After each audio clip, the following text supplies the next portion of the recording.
सोनिया की ससुराल में सब सफाई पसंद थे। ऐसे में जब सोनिया जैसी सफाई पसंद दिन में 3-3 बार नहाने वाली बहू घर में आई तो सब लोग खुश हो गए। लेकिन उन बेचारों को कहाँ पता था कि उसकी इस आदत से कभी कभी बिन बुलाए मुसीबतें भी आया करेंगी। इनके इलाके में पानी की कमी है। गर्मी में सोनिया की बाथटब में देर तक नहाने की आदत थी और 3-3 बार बाथटब में पानी बहुत बर्बाद होता था। सोनिया बहू, देख, गर्मी बहुत है, लेकिन बाथटब में नहाना छोड़ दे। टंकी में इतना पानी नहीं होता कि हर बार तू सिनेमा वाली हीरोइन की तरह झाग बनाकर नहाए। माँ जी, आप भी ना, थोड़े पानी से नहाकर मेरा मन नहीं भरता। बाथटब में देर तक नहाने से जैसे आत्मा तक ठंडी हो जाती है। अरे बेटा, आत्मा ठंडी नहीं होगी, एक दिन जब पानी ही खत्म होगा तब मालूम पड़ेगा। सोनिया का पति महीप हंसते हुए बोला। हाँ सोनिया, जैसे परसों हुआ था कि मैंने शेविंग के लिए चेहरे पर क्रीम लगाई और पानी खत्म हो गया। मैं सोच रहा था कि पानी एकदम से कैसे खत्म हो गया, तब पता चला कि तू वॉशरूम में टब में सारा पानी भरे नहा रही है और मजे में गाना भी गा रही है, ठंडे ठंडे पानी में नहाना चाहिए। अरे वो मुझे क्या पता था कि टंकी में पानी खत्म हो जाएगा। मेरी तो शुरू से ऐसे ही नहाने की आदत है। मुझे क्या पता था कि यहाँ ऐसे कमी है पानी की। देख बहू, पानी की कमी नहीं है, पर लिमिट होती है। अभी पाइपलाइन का काम चल रहा है, फिर पानी ज्यादा आने लगेगा। तब तक ज्यादा पानी बर्बाद मत किया कर बेटा। ठीक है मम्मी जी, अब बर्बाद नहीं करूंगी। सोनिया ने कह तो दिया, लेकिन दोपहर को जब सब सो जाते थे तो वह चुपके से बाथरूम में घुस जाती और बहुत देर तक नहाती रहती। ऐसे ही एक दिन सोनिया चुपके से नहाने गई और खुद से बोली, अरे अब सब सो रहे हैं, मैं जल्दी से बाथटब में नहा लेती हूँ, गर्मी में आत्मा तप रही है। वो जैसे ही बाथरूम में घुसी कि रचना देवी ने देख लिया और दरवाजे पर आकर कहा, अरे बहू, तू फिर से बाथटब में नहाने आ गई? तुझे तो मना किया था ना, छुपकर टंकी को खाली कर देती है। माँ जी, पानी ही तो है, प्यार से कह दिया करो। आप सब लोग नहाने के लिए मना क्यों करते हो? मना करते हो तभी तो मैं छिपकर नहाती हूँ। तू नहीं मानने वाली, तेरा कुछ नहीं होने वाला। एक दिन मही पूरे जोश से बाथरूम में नहाने घुसा। बाहर बहुत गर्मी थी। सोनिया आधे घंटे पहले बाथटब में बहुत देर तक नहा चुकी थी। मही बाथरूम से चिल्लाकर बोला, अरे सोनिया, पानी का प्रेशर क्यों कम है? मैं तो अभी मुंह पर साबुन लगा रहा हूँ। पानी कहाँ से आए? टंकी तो खाली हो चुकी है और नल सूखा पड़ा है। महीप साबुन लगाए बाहर निकलता है। रचना देवी हंसते हुए बोली, महीप, ये क्या भूत बन के घूम रहे हो? भूत नहीं माँ, ये सब बाथटब बहू का कमाल है। अभी अभी 100 लीटर पानी बर्बाद कर चुकी है। क्या करें जी, गर्मी में पानी ही सच्चा साथी है। रचना देवी ने हाथ मुंह धोने के लिए पानी ला कर दिया। एक दिन फैमिली में सब इस समस्या से छुटकारा पाने के लिए इकट्ठे हुए। डाइनिंग टेबल पर सब गंभीर होकर बैठे थे। माहौल ऐसा था जैसे किसी ने सरकारी मीटिंग बुलाई हो। अब पानी का हिसाब रखना होगा, सुबह शाम टंकी चेक होगी। सोनिया बहू के लिए बाथटब मना है। क्या बाथटब बना है? मेरी तो लाइफ का आनंद ही चला जाएगा। अरे आनंद बाद में लेना, पहले और लोगों को भी आराम से नहाने दो। लेकिन सोनिया नहीं मानी। इसका असर पड़ोस पर भी पड़ा। एक दिन सोनिया ने फिर चोरी छुपे बाथटब भरा। अचानक पड़ोसी अरोड़ा जी गुस्से में गेट पर आए और बोले, अरे भाई साहब, हमारी टंकी का प्रेशर भी लो हो गया। क्या मोहल्ले में कोई पानी खींचने की मशीन आ गई है क्या? हमारी बहू थोड़ा ज्यादा ही पानी खर्च कर लेती है। अब मना कर दूंगी उसको मैं। अरोड़ा जी चले जाते हैं। सोनिया ने महीप को देखा और धीरे से बोली, देखो जी, मोहल्ले में भी मेरी नहाने की धूम मच रही है। मैं तो स्टार बन गई। हाँ, तुम जलपरी बन गई हो ना, इसीलिए। अरे सुधर जाओ, नहीं तो किसी दिन तगड़ी किरकिरी होगी। और एक दिन किरकिरी हो भी गई। दोपहर को चुपके से सोनिया ने बाथटब में खूब पानी भर भर कर नहाया। गर्मी में सोसाइटी वाले मिलकर एक दिन शरबत का बहुत बड़ा स्टॉल लगाकर सबको शरबत पिलाते थे। सब लोग अपने घर से शरबत ले जाकर देते थे। इससे एक मिनी फेस्टिवल का एहसास होता था और सबका मिलना जुलना भी हो जाता था। सब लोग बारी बारी से शरबत ले जा चुके थे। अब महीप के घर की बारी थी। महीप 2 साथी लड़कों के साथ अपने घर से शरबत लेने आता है और कहता है, मम्मी जल्दी से शरबत बनाकर दे दो, अब हमारा नंबर आ गया है, सब इंतजार कर रहे होंगे। हाँ हाँ अभी लो, अभी शरबत बना लें, फिर हम भी चलते हैं। इस बार हम सबसे ज्यादा शरबत भेजेंगे, हमारी वाहवाही सबसे ज्यादा होगी। अरे बहू सोनिया, जल्दी से शरबत बना दे, अब हमारी बारी है। जी मम्मी जी। सोनिया पानी लेने के लिए किचन में गई तो पता चला कि पानी तो बंद है, आ ही नहीं रहा है। अब सोनिया घबराहट के मारे चुप खड़ी थी कि अब क्या बोले। जल्दी करो सोनिया, क्या कर रही हो अंदर? जल्दी जल्दी हाथ चलाओ, हम भी चलते हैं फिर। वो मम्मी जी, वो मम्मी जी। बोलो ना, क्या बात है? वो मम्मी जी क्या कर रही हो? पानी खत्म हो गया है। क्या है? पानी खत्म हो गया? अब क्या होगा? अरे ये तो बेइज्जती वाली बात है। कहाँ तो मैं सोसाइटी में सुपर बनना चाहती थी और कहाँ अब मैं इंसल्ट करवाऊंगी। तुमने तो मेरी आज बेइज्जती ही करवा दी। मुझे नहीं पता था मम्मी जी कि ऐसा कुछ हो सकता है। मुझे माफ कर दीजिए, अब आगे से ऐसा नहीं करूंगी। महीप का साथी लड़का रमन सिचुएशन को समझते हुए बोला, आंटी जी आप फिक्र ना करें, मैं अपने यहाँ से आपको पानी दे जाता हूँ, आप शरबत बनाइए। महीप मेरा दोस्त है, उसकी इंसल्ट मेरी इंसल्ट है। रमन ने यह तुरंत ही समस्या हल कर दी। पर आज सोनिया को वास्तव में महसूस हुआ कि हर काम सबकी सुविधा और पोजीशन को समझ कर करना चाहिए, नहीं तो कभी कभी फैमिली की इंसल्ट भी हो सकती है। फैमिली में सब उसको बहुत प्यार करते थे, इसलिए उनकी इंसल्ट उसे मंजूर नहीं थी। लेकिन अगले ही दिन टंकी टूट जाती है, पर बहू का जुगाड़ जिंदा है। घर में पानी नहीं है।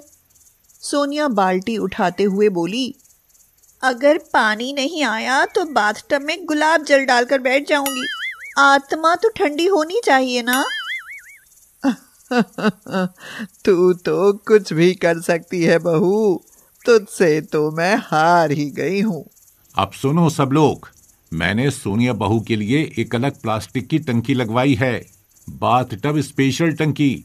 इसमें सिर्फ सोनिया नहाएगी, उससे घर के पानी का कोई लेना देना नहीं रहेगा। अब सब झंझट खत्म। ये तो मेरे लिए कोई बाथटब फेस्टिवल जैसा है। धन्यवाद पिताजी। हाँ सही है, अब हम लोगों को भी परेशानी नहीं होगी। और अगर फिर भी बहू रोज चोरी छुपके नहाई तो टंकी की चाबी मेरे पास रहेगी। हाँ मम्मी जी, अब मैं सब समझ गई हूँ। देखिए जी, गर्मी में नहाना हक है, लेकिन सबका हक बराबर हो।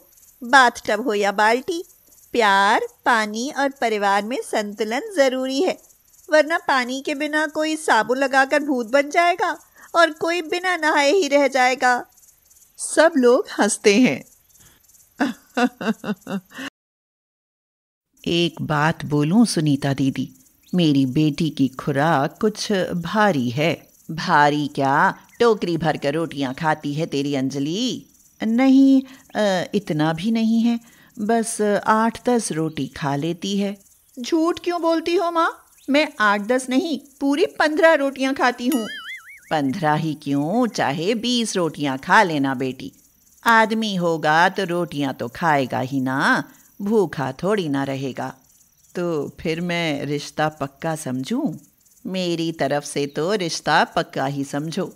क्यों रे मोहित, तेरी क्या सलाह है? मुझे अंजलि पसंद है माँ। मोहित को जैसे ही अंजलि पसंद आती है, उन दोनों की शादी हो जाती है।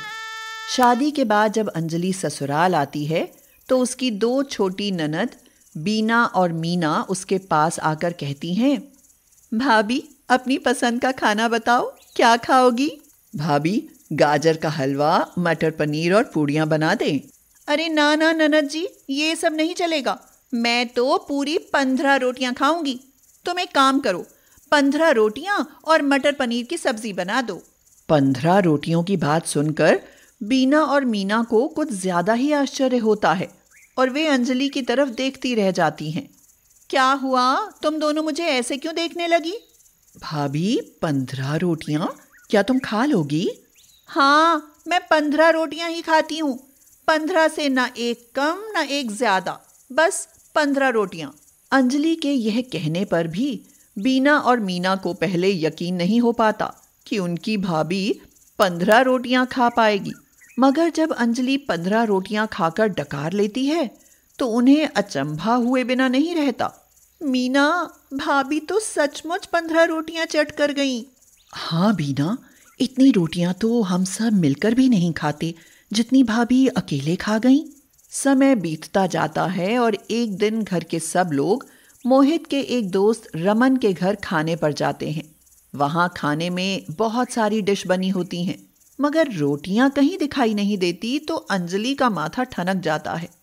वह मोहित के दोस्त की पत्नी शर्मिला से कहती है, शर्मिला दीदी, जब खाने में इतनी सारी चीजें बना रही थी तो रोटियां भी बना लेती। अरे रोटियां तो रोज ही खाती हो अंजलि, आज कुछ स्पेशल खा लो ना।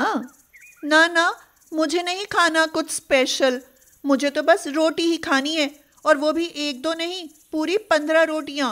हाँ बहू, ये घर नहीं है और ना ही तुम बच्ची हो जो जिद करो। चुपचाप खाना खा लो। माँ ठीक कह रही है अंजलि, कभी कभी रोटी छोड़ कुछ और भी खा लिया करो। चलो खा लो। नहीं नहीं मोहित, मैं खाऊंगी तो बस रोटियां ही खाऊंगी, और वो भी पूरी 15। तुम समझते क्यों नहीं, मुझसे रोटी खाए बगैर नहीं रहा जाता। उनको ऐसे बहस करते देख मोहित के दोस्त को बुरा लग जाता है और वह शर्मिला से कहता है, अरे भाभी, रोटियां कोई दुर्लभ चीज थोड़ी ना है, शर्मिला भी बना देगी। आप गरम गरम रोटियां खाना। पर रमन, 15 रोटियों का आटा गूंदने और बनाने में तो बहुत टाइम लग जाएगा। वैसे भी मैं खाना बनाते बनाते थक चुकी हूँ। शर्मिला, मेहमानों की खातिरदारी करना हमारा फर्ज है भाई, क्या इतना भी नहीं समझती? ठीक है, अब बस करो, मैं रोटियां बना लाती हूँ।